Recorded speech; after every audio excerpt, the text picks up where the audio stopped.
Welcome back to Youthful Medicine. I am Dr. Tahir, your rheumatologist, obesity medicine specialist, and doctor for longevity and better health. Today, I am going to talk to you about a case that I recently saw, and it is a case that reminds us that COVID 19 is still prevalent and still around, and we need to keep an eye on that issue. This case is about a patient who I saw. He's in his mid 30s.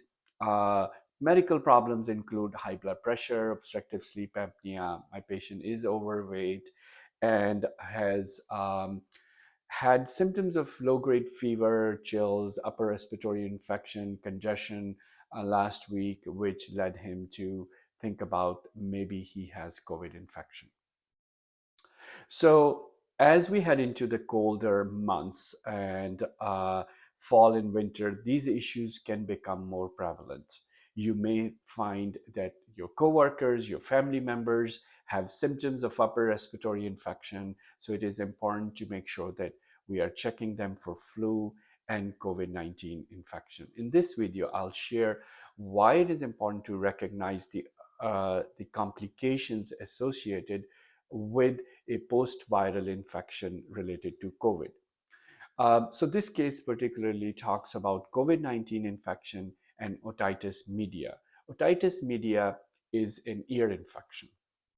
So importance of COVID-19 recognition and early treatment. Let's focus on that a little bit. So one of the key factors in preventing long-term complications of COVID-19 infection include that we recognize it early, and if you have no contraindication, there is an FDA approved treatment for this infection called Paxlovid that I prescribe usually to my patients to help reduce the complications of infections, which can be pneumonia or sinusitis in this case of my patient. So whether you are going for an antiviral treatment or not, and what symptoms you have, can determine what complexity you may have after, even if you have recovered from the active form of COVID-19 infection, and we call them secondary infections. So ear infections and sinus infections, they are often called post-viral complications. They can especially be important in during the fall and the winter months, where we tend to stay indoors more and there's cross contamination going on. So at this season, you would see a rise, a pickup in the infections of COVID and flu vaccines. So a little bit about what are the otitis media and sinusitis symptoms and what it is. So mostly it is an infection of either of your sinuses here, maxillary sinuses, your frontal sinuses, and you can also develop infection of your ear cavities inside, and they initially become inflamed, and as a result of inflammation there's fluid secretion, which can become infected after a bacteria enters into that cavity. And sometimes our body is fighting the infection and we can clear it up, and usually we see throbbing symptoms. We feel the throbbing of our sinuses, headaches, ear pain, and sometimes it's just a minor congestion and goes away. So at this time you have to check if you have fever.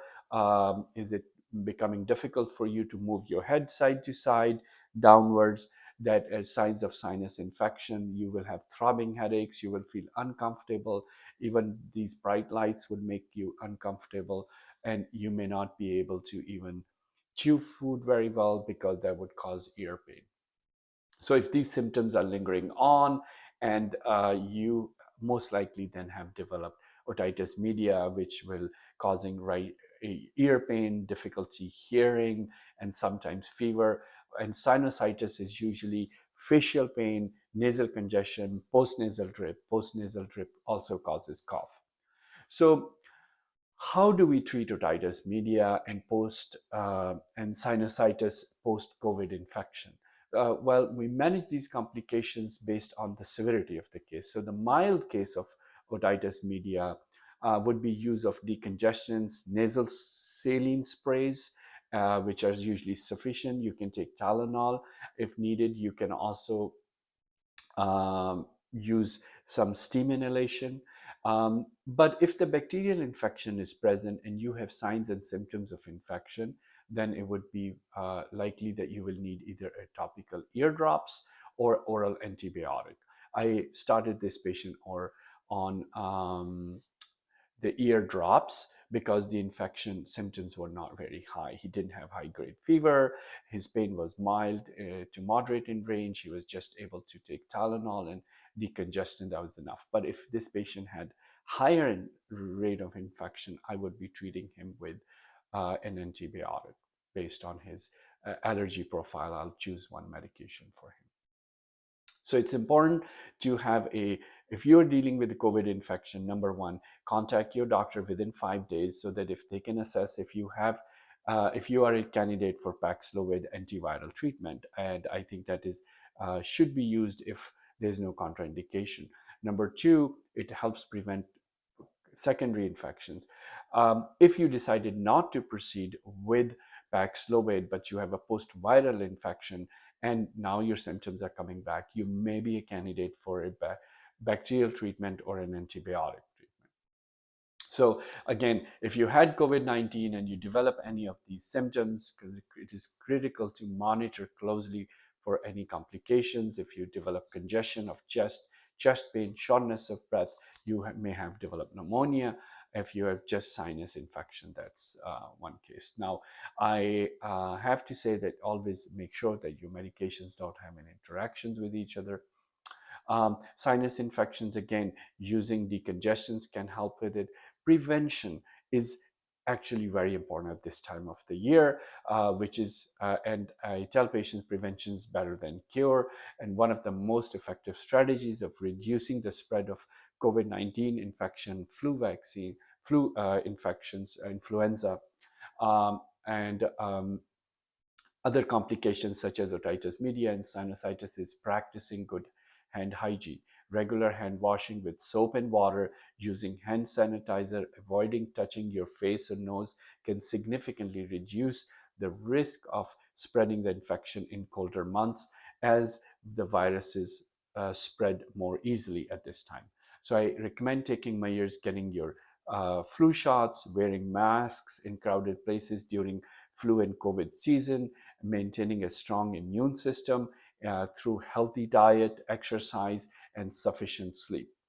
By treating COVID-19 early on and by addressing any complications, you can reduce the severity and the duration of the problems. You can stay productive, and you can also help your rest of your family members so that they don't get sick because of your infection.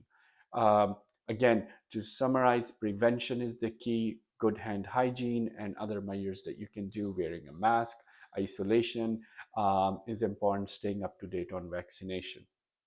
Thank you for watching this YouTube channel. And if you find this information helpful, please give this video a thumbs up and share it with others so that I can get motivated to continue to produce this content for you. And don't forget to subscribe to Youthful Medicine for more content like this, and stay healthy, and I will see you in the next video.